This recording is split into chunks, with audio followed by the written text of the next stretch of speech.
Today I'm going to share with you very rarely discussed attributes of effective speakers.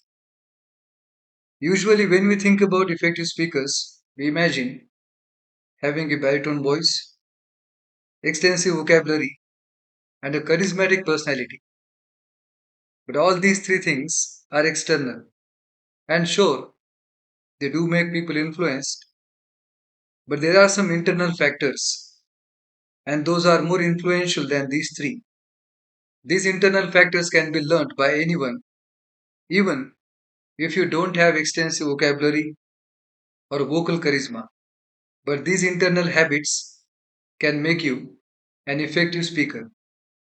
Let's see what are these three habits of highly effective speakers. First, they empathize. If you search on Google, you will see the meaning of empathize is feeling and understanding. Understanding of what it's likely to be in someone else's shoes. In this meaning, the feeling word is important because empathy starts from caring about people. All great orators who made their mark on the world, they cared about people. All great leaders, first, they cared about people. Then they had a vision to eradicate problems of society. And with this utmost care, they communicated their vision. And people became their followers. And they became great communicators. In our day to day lives as well, having empathy makes all the difference. Empathy starts with the understanding of a sense of oneness, that you are no different than the person you are talking to. Empathy makes treat people respectfully. Empathy can make you understand the feeling of people.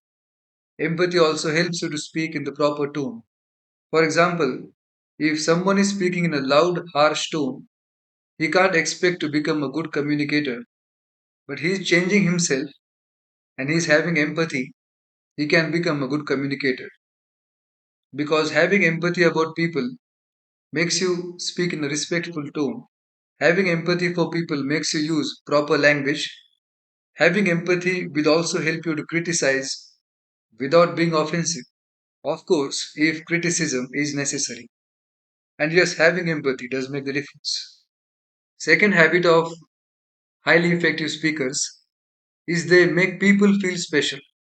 Appreciation is one of the basic needs of human beings.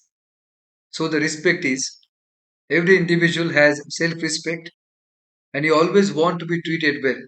We communicate for getting something done or for building relationships. And when we communicate, there's a law of reciprocity. If you value people, people will value you. And you can make people feel special in these ways. So before speaking, you can smile, you can greet them, and while speaking, you can move towards them, you can look at them, and you can listen. And listening, which is also a third habit of highly effective speakers, there is a quote by Robert Montgomery. He said, "Are you really listening or are you just waiting for your turn to talk?" When I heard this quote, I became deeply related to it because few days back I was speaking to someone. I somewhat had confidence that what he's going to say, I already know. Hence, I just faked my listening. But later, when it was my turn to speak, I didn't have anything to say because my assumption was wrong and the person has said something different.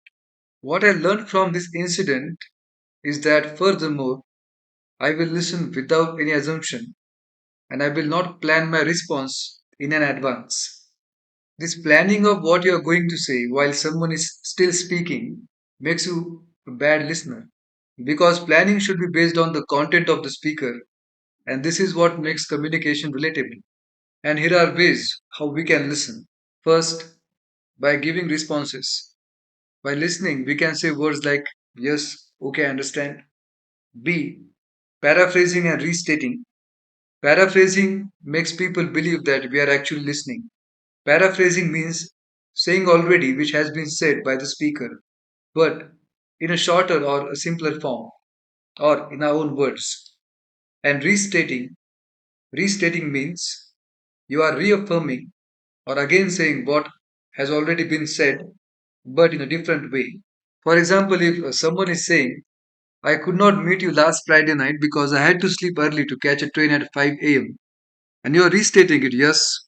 If we would have met, you wouldn't have caught a train. If practiced well, these three habits can make you an effective speaker. Thanks for watching. Keep subscribing.